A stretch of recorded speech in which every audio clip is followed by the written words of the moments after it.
Okay, today I'm going to explain you my card game, Pains of the Bravest. I'm going to talk a bit quicker because I ran out of time last time. So my game is played with a variety of cards and a d6, or a six-sided dice in layman's English. The types of cards are character cards, action cards, landscape cards, and resource cards. The character cards you gain through training characters, which uses up resource cards.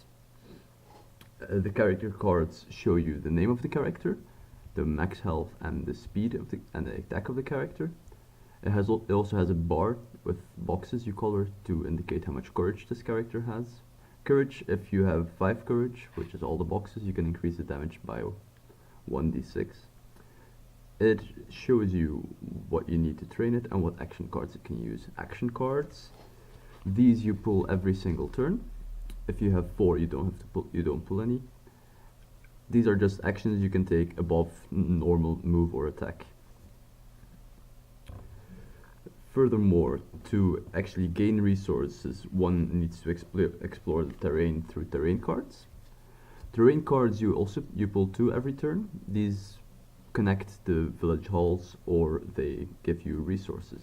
A resource card can't be placed next to a city hall, just to make sure people don't hoard up resources.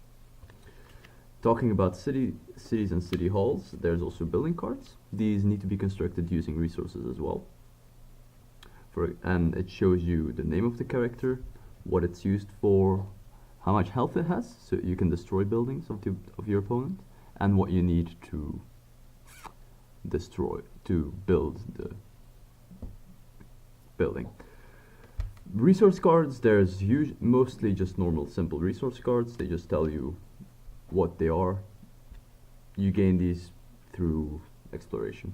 There's also human resource cards, men and women. They are based on sex, not gender. And these can move, but they can't attack. They can, however, run away when they are attacked. To attack, they need a weapon. A weapon is made in the war camp, and it increases damage by 1, or it allows you to attack. Furthermore, when you make a character, there is also an icon card that you get. That's just to make navigation easier because it neatly fits onto a landscape card. So at the beginning of the game you roll the dice, the highest roll starts the game, and you usually start by just placing exploration cards next to your city hall. Let's just assume that this is a city hall. You can place exploration cards here, here, here, here, here, here, or here. But they have to connect to a city hall.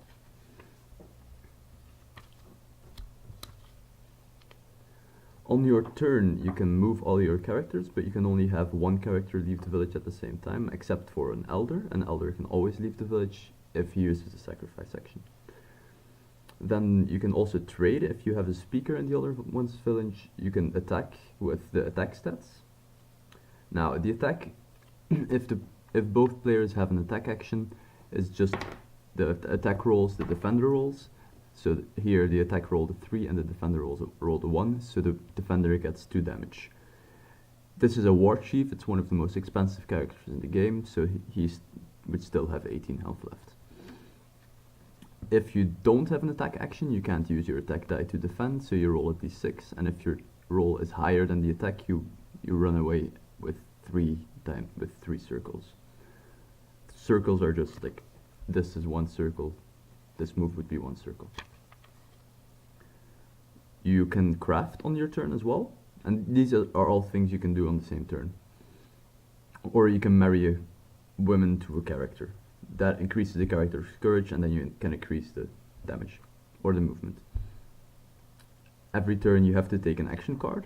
If you have 2 action cards already, then you don't take, or 4 action cards actually, then you don't take an extra action card.